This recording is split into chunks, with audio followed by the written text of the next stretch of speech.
And the headlines. Death toll in Borno mosque attack rises to 12 and 35 injured.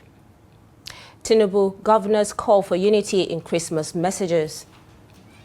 House of Representatives launches probe into Dume pushes for suspension of new tax law. And on the international scene, South Africa urges effective ceasefire, inclusive dialogue in DR Congo conflict. Hello, good evening and welcome to News Update at 6 on Trust TV. I am Fatima Ahmed Musa. Now the news in details. Following Wednesday's explosion, residents of Maiduguri are calling for heightened security, particularly at places of worship, to prevent further attacks. 12 people were killed and 35 others injured after a suicide bomber detonated an explosive device at a mosque in Gambaru area of Maiduguri. Trust TV's Beatrice Kursi reports. The explosion occurred at about 6 p.m. on Wednesday at Gambaru Market, one of the busiest commercial areas in Maiduguri. Eyewitnesses said the blast claimed 12 lives while over 30 others sustained injuries. Those present at the mosque recounted the harrowing moments during the attack. Many residents shocked by the incident expressed fears for their safety and called on the authorities to reinforce security measures across the city. Kasuwan Gambaru kamar arawun magariba an tada sallan farko na biyu sai muka ji abin ya amsa. It happened during Maghrib prayers. I saw it. It was terrifying. I couldn't stand it. May Allah protect us. I couldn't enter the mosque, but I saw 4 or 5 bodies brought out. I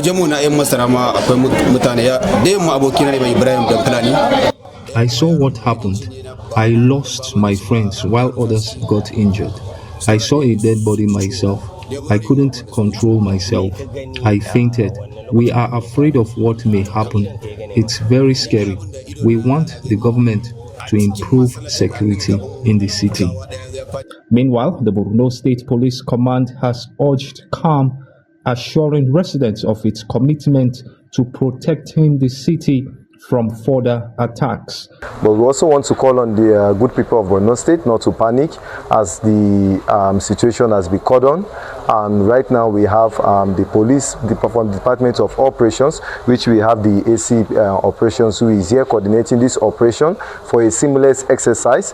As of now, we don't have current imposition of curfew, but however, we'll keep on studying the security situation. If it warrants for the peace of the good people of Borno State, we are going to advise which the relevant body will impose the curfew. Okay. For now, normalcy has returned to Gambaru Market, though security operatives continue to investigate the scene. Beatrice Kursi, Trust TV News, Maiduguri.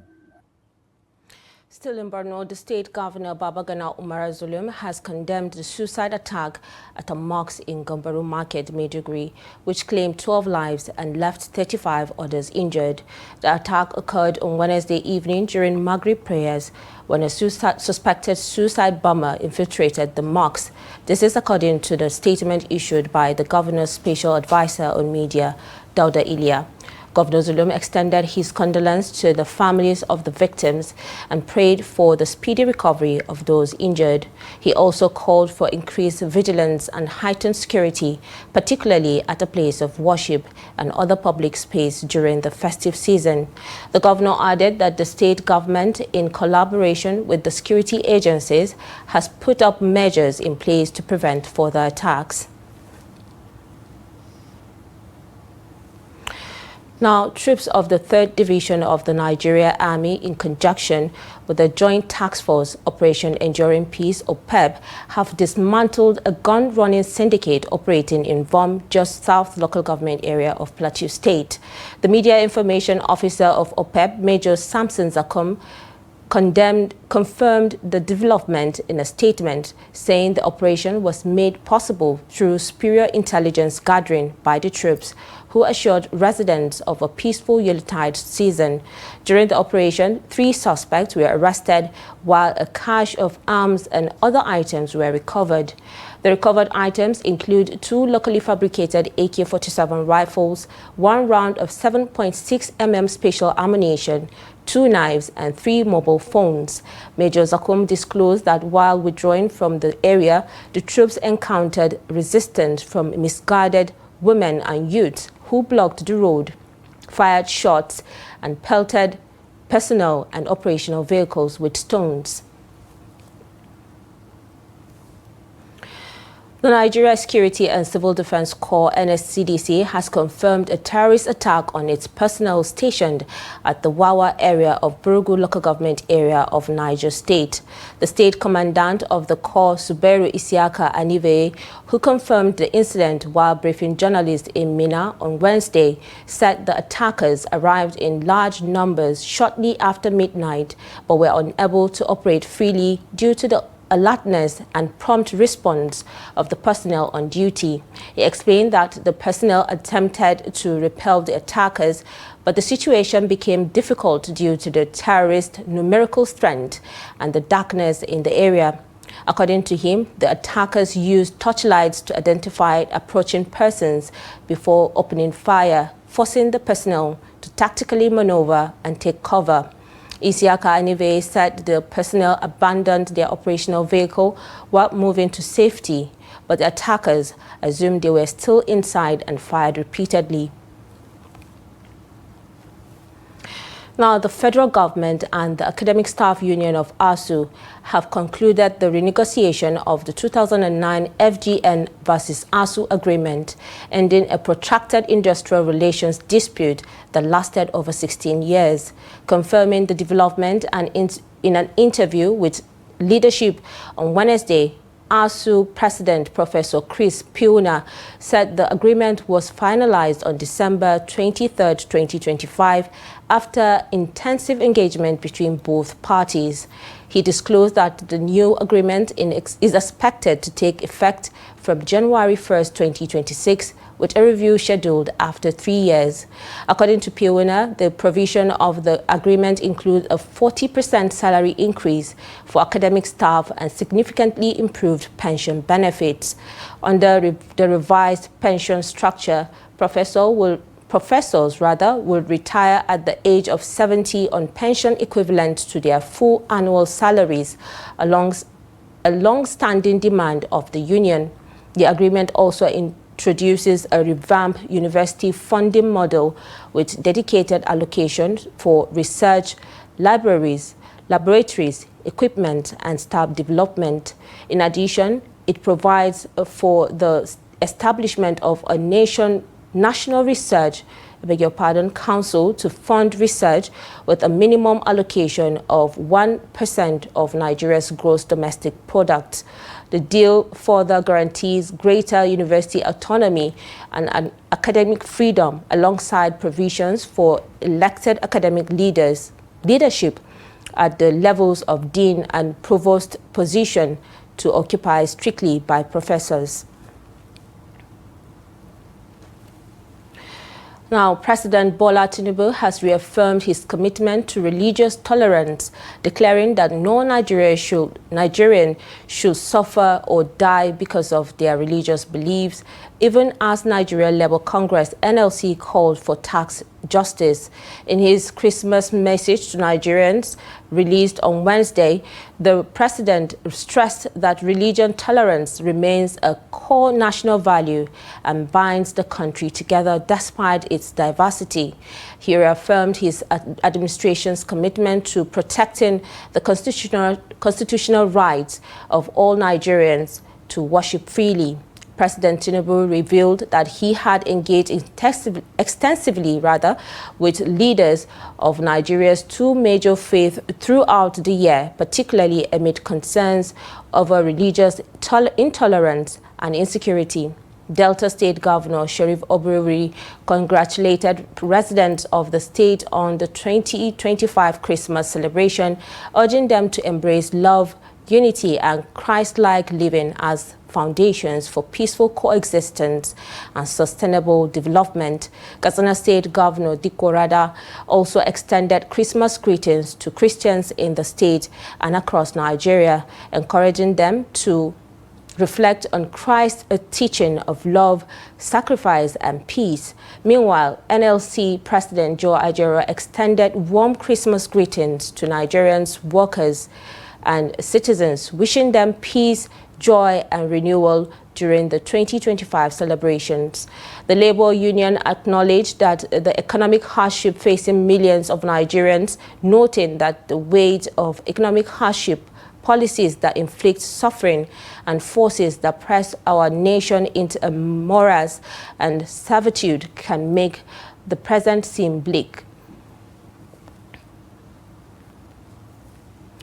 Now, still on the Christmas, December 2025 marks Christmas Day, the celebration of the birth of Jesus Christ. Across Abuja, churches held services filled with praises, prayers, and thanksgiving. Trust TV's Noel Sampson went out to see how Christians marked the day and spoke with clergy and worshippers on its meaning. To report. Churches across the city came alive with songs and dance, as Christian faithful thank God for life and strength to see another Christmas despite a tough year.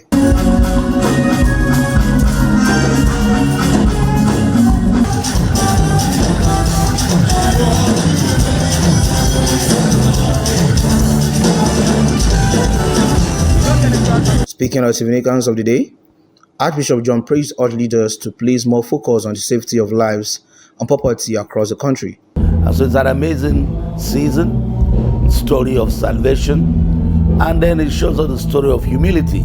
I mean, the significance of his birth shows humility. He was the king of the Most High, the son of the Most High, and yet he was born in a lowly place, in a manger. I mean, you have been born in the most beautiful palace in the whole world, maybe Herod's palace or somewhere else, but he was born in a manger. That's to show us that the way up is down. And I believe that we must imbibe the message of Christmas, which is the message of love, the message of humility, the message of peace. It said, peace on earth, goodwill towards all men. And to our nation, it's a nation of peace. And we believe that our government should do the needful to ensure there is security all across the country. Let there be no kidnappings, let there be no banditry, Boko Haram, all kinds of killings. No. Let's ensure that it's a season of peace. Today is peace, and peace is reigning in the world. Peace is reigning in Jerusalem. Peace is reigning in Dominion Chapel. Peace is reigning globally. Peace is reigning in America, just because somebody came to this world and his name is Jesus Christ. He came, he dined and wined with the poor, with the rich, the most perfect person. So we celebrate him. I hardly celebrate my birthday, but I celebrate the birthday of my Jesus Christ. I celebrate the man Jesus Christ. I celebrate the Prince of Peace, the King of Glory, the soon coming Lord again. I celebrate him. Beyond the celebration, Trust TV spoke with worshippers on why they remain grateful and joyful amid rising costs and security concerns. Christmas is a period that everybody deserves happiness. We are so proud that Christ was born, and we are so grateful to God that he kept us alive to celebrate it, and that is what we are doing today. Today is an exciting day in our life. In our Christian calendar, it's a time for us to celebrate the birth of our Savior. In fact, it's a moment where we just don't celebrate, but we also give out to those indigent people who do not have. It's a time of giving out to us as Christians. Christmas marks the birth of Jesus Christ and reminds Christians of peace, giving, and unity. For many, it's a time to reflect, share, and stay thankful. Noel Samson, Trust TV News, Abuja. You're watching News Update on Trust TV. Coming up after the break. House of Representatives launched probe Indomie pushes for suspension of new tax law. This plus more when we return. Do stay with us. Welcome back. If you're just joining, this is News Update on Trust TV. Here's a recap of our top stories again. We told you that death toll in Borno mosque attack rises to 12, 35 injured. And Tinubu governors call for unity in Christmas messages. Moving on to more stories, as Christians across the world celebrate the birth of Jesus Christ, a season of joy, love, and reflection, Christians, clergy in Kano State have used the occasion to call for fervent prayers for peace in the true spirit of Christmas. Abdulaziz Ibrahim completes this report. It is Christmas Day, and while fanfare is evident on the streets of Kano, prayers filled churches as worshippers gathered for Christmas Day service. Clergy and residents spoke on the significance of the day, urging the faithful to embrace the true spirit of Christmas, joy, worship, sharing, and above all, peace. This day is the day that have been chosen for all Christians to celebrate His coming. So we are excited, we are happy all over the world. And the birthday of Jesus Christ is one of the highly celebrated birthday in the world, across the world. It's a season of love. We show love to everybody. We have to spend time with family. We go out, meet friends and family. And then it reminds us that we have to show love, because what he showed throughout his life was love. He emulated love. He gave love to the people, that he even had to die for us. That is the greatest of all forms of love. Christian clergy across the state spoke with one voice, calling for sober reflection on Nigeria's security challenges while encouraging believers to uphold the values of love, unity, and peaceful coexistence. My prayer is that God will bring back the peace and security, especially in the northern part of this country. That the Lord will touch the heart of these insurgents, because I may not believe that the war can be completely won through military might alone, but there should be a kind of God should touch their hearts, to change their minds. Because many of these insurgents also live among us, that God will touch their hearts, change their mind, and see the reason. There are benefits of celebrating Christmas, and one of them is peace, because Jesus brought peace, because he is the Prince of Peace. When he was teaching his disciples, he told them anywhere they go, they should say peace be still, which is shalom, which is interpreted in Arabic, salam alaikum, which is peace be unto this place. Okay, according to the book of Isaiah chapter 9 from verse 6 and 7, the Bible says that another name for Jesus is the Prince of Peace. So my prayer is that God will grant us peace in northern Nigeria, peace in Nigeria, because if there is no peace, there can't be prosperity. In a nation grappling with insecurity, their prayers remain that Nigeria will find lasting peace, prosperity, and unity in the spirit of Christmas. Abdulaziz Ibrahim, Trust TV News, Kano. Now to political matters. The House of Representatives Committee investigating alleged discrepancies in Nigeria's gazetted tax laws has pledged to submit its report as soon as its assignment is concluded. The chairman of the committee, Mukhtar Betara, gave the assurance for following the inaugural meeting of the panel, which was held in Abuja on Tuesday. Betara chairs the 7-member committee constituted by the House after the adoption of a matter of privilege raised 2 weeks ago by a lawmaker from Sokoto State, Abdulsamad Dasuki. Dasuki had drawn the attention of the Green Chamber to what he described as a troubling inconsistency between tax laws passed by the National Assembly and versions subsequently gazetted and circulated, including copies found within government offices.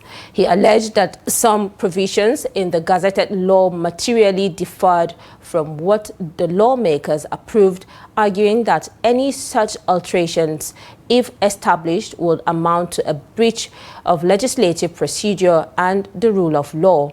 In a statement issued by the committee's media unit, Betara says members were united in their resolve to complete the assignment without delay. The Nigeria Labour Congress, NLC, has called on the federal government to ensure that Nigeria's tax system is fair and inclusive, insisting that workers must be involved in the formulation of any new tax laws. In its 2025 Christmas message, NLC President Joe Ajero said tax policies should prioritize tax justice, where wealthy individuals and corporations pay their fair share, while regressive tax that places heavier burdens on low-income earners are eliminated.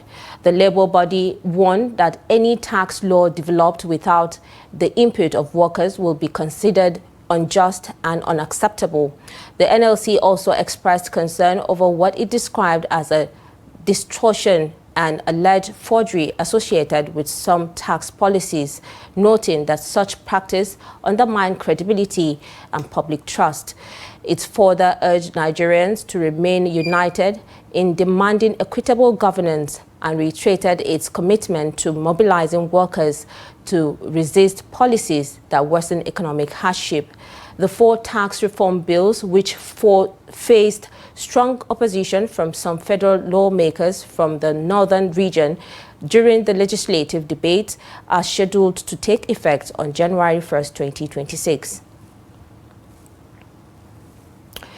The leadership crisis in the Labour Party deepens as the Julius Abure-led NWC warns Abia State Governor Alex Otti and his allies against holding a parallel national convention that the Abure-led committee described plans by the Nenadi Usman-led faction to hold a convention on February 28, 2026 as illegal and futile. Obiora Ifo, the party's spokesperson, said Abure remains the authentic national chairman and vowed to use all legal means to protect the leadership's mandate. The Abure faction dismissed the rival faction's nationwide membership drive as an attempt to undermine the party ahead of the 2027 elections. The warning comes amid rising tension within the party as it prepares for the next general election. Now in business, the United States' decision to restrict visa access for Nigerians is already reverberating across Africa's largest economy, with economists, business leaders and policy analysts warning that the effect will be immediate and could intensify the policy's persistence. In the short term, the most visible impact is expected in travel, services and foreign exchange flows. Airlines, travel agencies, education consultants, and immigration services providers report rising cancellation and deferrals of U.S.-bound trips, cutting into revenues and disrupting livelihoods. Analysts also warn that uncertainty around mobility could reduce remittance inflows, a crucial support for household consumption and a key source for foreign currency. Nigeria's firm with U.S. partners are facing immediate disruption in cross-border commerce as frequent travel for negotiations, conferences, and market access is essential to their operations. In the medium term, economists say the visa restriction could weaken investment flows and slow skills transfers at a time when Nigeria is striving to diversify its economy and attract private capital. The U.S. remains a major destination for Nigeria's professionals and entrepreneurs, many of whom return with capital, networks, and expertise. Away from Nigeria, South Africa's minister in the presidency, Kombozo Ichaveni, has raised urgent concern over the ongoing conflict in the Democratic Republic of Congo, questioning why lasting peace remains elusive despite years of agreement. She noted that despite initiatives such as the 2013 Peace, Security and Cooperation Framework, the region continues to experience violence and instability. Ichaveni pointed out that armed groups, including the M23 and FDLR, persist in undermining peace efforts, leading to widespread human rights violations and worsening humanitarian crisis. Speaking at a recent ad hoc summit on peace and security, the minister called for an effective ceasefire and a more inclusive dialogue, urging all parties to honor their commitment and demonstrate a genuine political will. She warned that failure to act decisively could plunge the region into deeper chaos. And with that, we have come to the end of News Update on Trust TV. Do not forget to watch and catch us across all our social media platforms and join our YouTube live stream for more news, programs and documentaries. I am Fatima Ahmed Musa. Compliments of the season.